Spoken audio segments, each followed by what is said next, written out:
جب خاندان اچھے کھاتے پیتے لوگ اپنی اولادوں کو دین کے علم کے لیے نہیں بھیجیں گے تو غربت میں پسماندہ لوگ جن کے پاس بچوں کو پہنانے کے کپڑے نہیں، کھلانے کا کھانا نہیں ہے، جوتوں کے پیسے نہیں، روزگار کے پیسے نہیں، پھر وہ غربت زدہ لوگ اپنے بچوں کو بھیجیں گے اور وہ پھر آ کے علم حاصل کریں گے اور روزگار کے طور پہ دین کا علم یوز کریں گے، پھر دین کی تنخواہیں لیں گے امامت کی، پھر پیسے لیں گے۔ تو دین سارا غریبی میں سیکھا اور غریبی میں تنخواہوں کے ساتھ آگے سنایا۔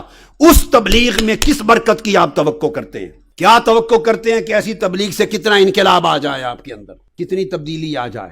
پھر آخرت کے نام پر دنیا کمائی جائے گئی اور کیا ہوگا؟ اور یہ اسی کا نتیجہ ہے، چونکہ دین کا علم نہیں دیا۔ اور یہ ہلاکت اہل سنت ہمارے عقیدے میں، میرے عقیدے والے لوگوں میں زیادہ ہوئی۔ جس کو اٹھاؤ، کوئی مولوی پیسے لیے بغیر تقریر کرنے کو تیار نہیں، دین کا علم دینے کو تیار نہیں، الا ماشاء اللہ۔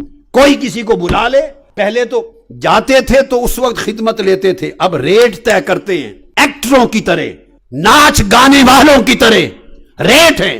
اللہ کی عزت کی قسم، میں آپ کو ذاتی مشاہدہ بتا رہا ہوں، اللہ کی عزت کی قسم، میں انڈیا میں تھا، نام نہیں لوں گا کسی کا، میرا مقصود نام نہیں سمجھانا ہے، نامور عالم ہیں، بہت بڑے بڑے بزرگوں کی اولاد ہے، بڑے بزرگوں کی ہستیوں کی اولاد، نامور عالم ہے، ہر شخص اہل سنت میں سے ان کو جانتا ہے۔ میں خانہ خدا میں یہ آقا علیہ السلام کی حدیث پاک کی کتاب میرے ہاتھ میں اٹھا کر قسم کھا کر کہہ رہا ہوں کہ میں نے تحقیق کی، بے شمار لوگوں نے جگہ جگہ بتایا کہ ان کو تقریر کی دعوت دیں تو ان کے سیکٹری پہلے ایڈوانس 2 لاکھ انڈین روپیہ لیتے ہیں، وہ لیتے ہیں جہاز کا ٹکٹ الگ، ہوٹل الگ، اور پھر آتے۔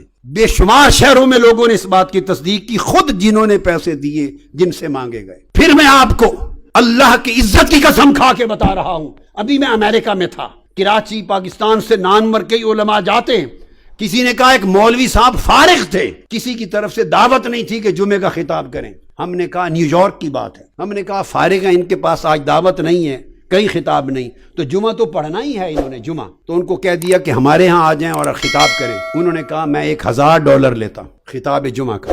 انا للہ و انا الیہ راجعون۔ کیا فائدہ اس عمل کے ساتھ؟ پگڑے رکھے ہوئے ہیں تمہارے سروں پر، امامے باندھے ہوئے ہیں، گلے میں پٹے ڈالتے ہو، عربی جبے پہنتے ہو، حضور کی سنت اور دین کا نام لیتے ہو، علماء کہلاتے ہو، شرم نہیں آتی تمہیں کہ ٹکے ٹکے کے ساتھ خطبہ جمعہ بیچتے ہو، دین کی تقریریں بیچتے ہو؟ پھر اگر تمہارا اور ہمارا میں اب یوں کہ اگر ہمارا عمل دین کے نام لینے والوں کا یہ ہوگا تو پھر لوگ تمہیں بلائیں گے یا کنجروں کو بلائیں گے، گانے والیوں کو بلائیں گے؟ فرق کیا رہ گیا؟